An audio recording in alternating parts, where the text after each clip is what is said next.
We as educators have chosen to educate students. My name is Joseph Walters. A little bit about myself. I've worked for Port Huron Area School District for going on 6 years. I started my career in education as a deaf and hard of hearing professional. And in my time, I have worked with many behaviors and students with special needs. After enrolling at Davenport University, I worked the last year as an apprenticeship teacher in a second grade classroom.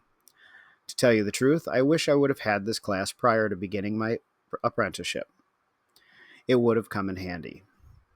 With the help of my mentor teacher, I did figure out certain classroom management strategies and skills to help work with my second grade classroom.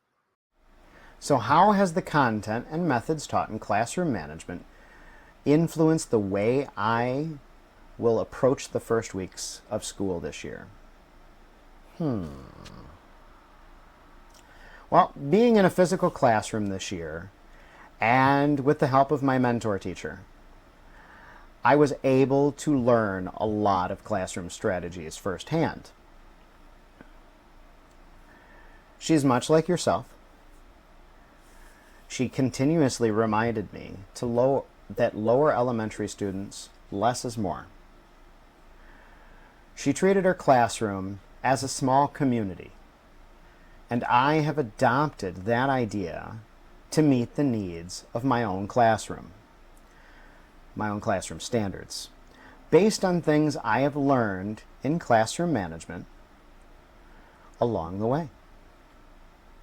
Even though I am going to be without my own classroom this year, I know a specific set of rules that everything else will stem off of inside my own classroom. And they are stated as: number 1, raise your hand to speak or ask for permission to leave your seat.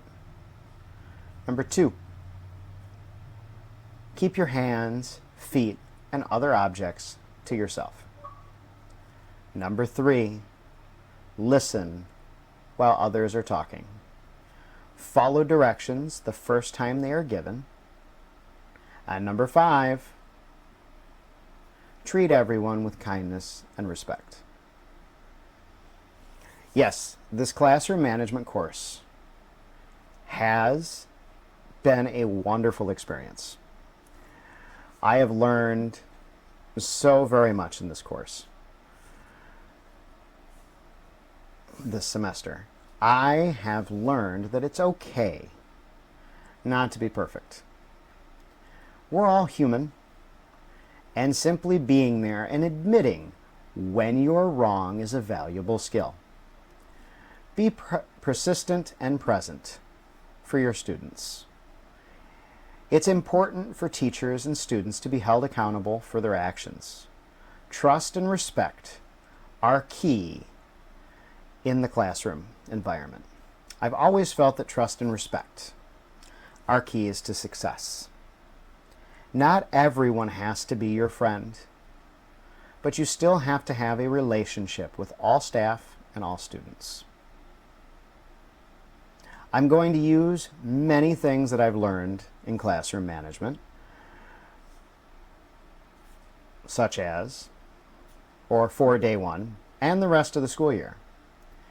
In this class, I have learned the importance of being culturally competent, and also supported with other courses here at Davenport University, College of Urban Education.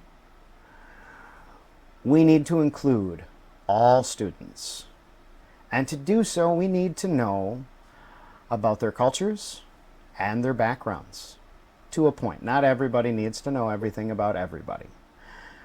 Classroom management is defined by the process that teachers use to create and maintain an environment that is conducive to learning and appropriate student behaviors, with components of creating and teaching expectations, rules, establishing procedures, structures, reinforcing expectations, actively engaging students, and managing behaviors.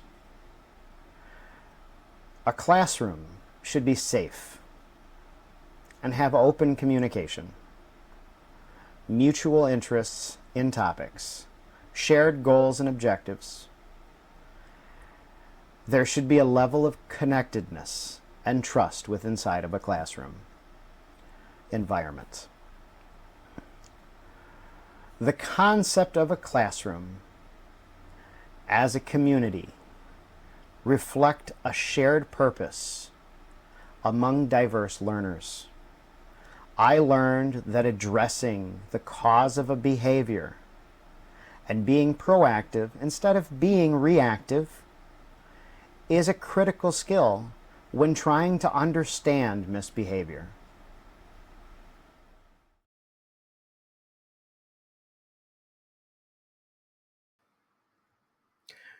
No matter what course you teach, where you teach, and the size of your classroom, we strive as educators to have a place where our students can learn and grow.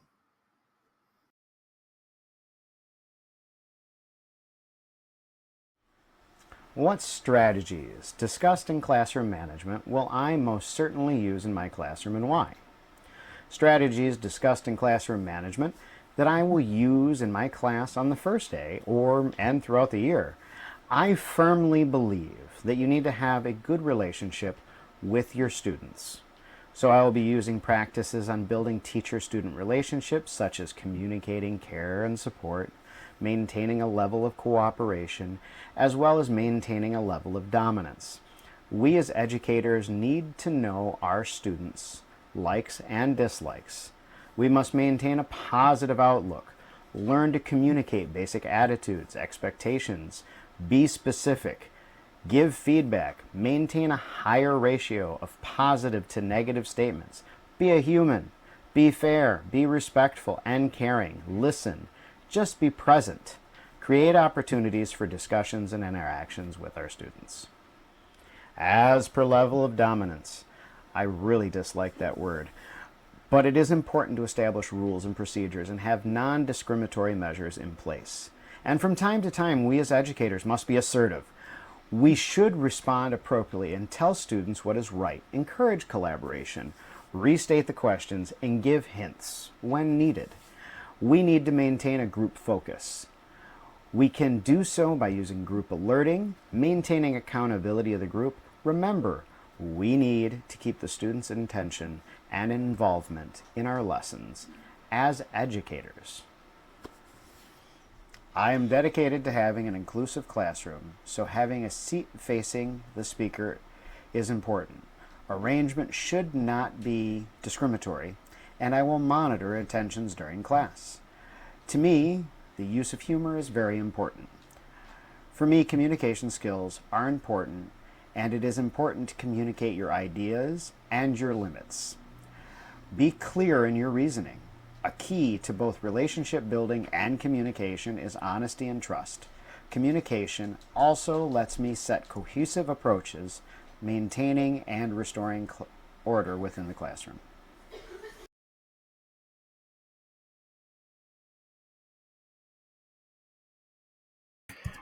A well-organized and structured classroom is a successful classroom. We as educators have a responsibility to our students to provide safety and wellness in the classroom, manage student behaviors, and have positive learning environments.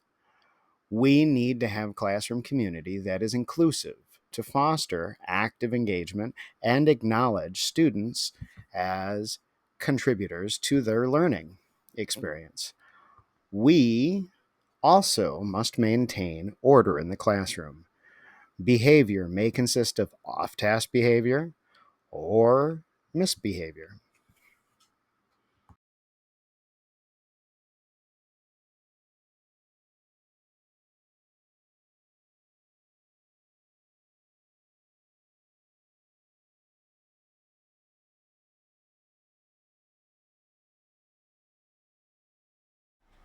What strategies do I have concerns about or are not quite certain I will use, and why? No certain no concerns about any strategies, but I am not the biggest fan of lower teacher control approaches to behavior and accountability. I do feel each student should be accountable for their own actions, but within teachers' control. I think classroom management is a team effort and should be handled as such. So I am not saying I will not let students be responsible for their behaviors decisions. I'm just going to be involved in the process.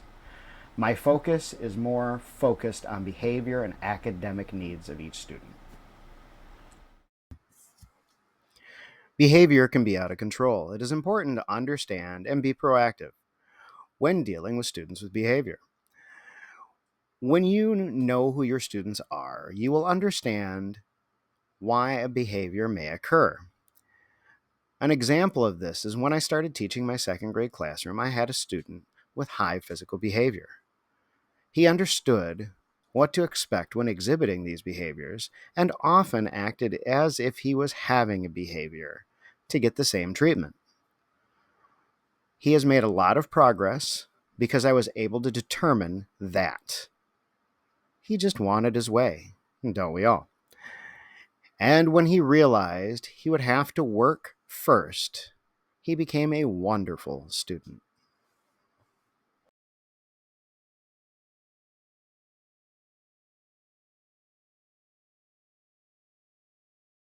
What is my general philosophy in which I will approach classroom management?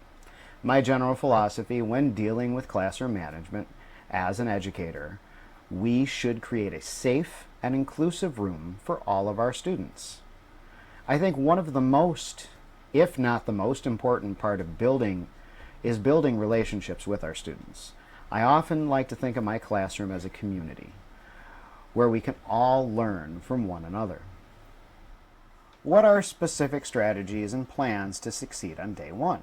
The strategies I will use in the classroom to succeed on day one is transparency and confidence, building relationships, discussing expectations, classroom procedures, and classroom rules. I will give my students structured schedules that they will follow. I will also try to make the experience fun so they want to come back for more.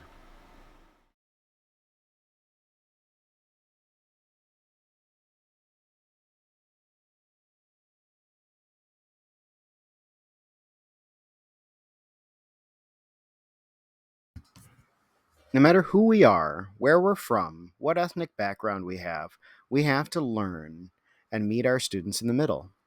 Our students will often be from completely different backgrounds than us. We need to understand each other and have common interests. We need to feel safe and engaged in the material, both students and teachers alike. Classroom management extends outside of the classroom. We have to hold our students to the same standard in the hallway, the cafe, and at recess. Our students deserve the best education they can get, and they need us as educators to be present. We must remember it is okay to change and learn with the times, and technology should be our ally, not our enemy.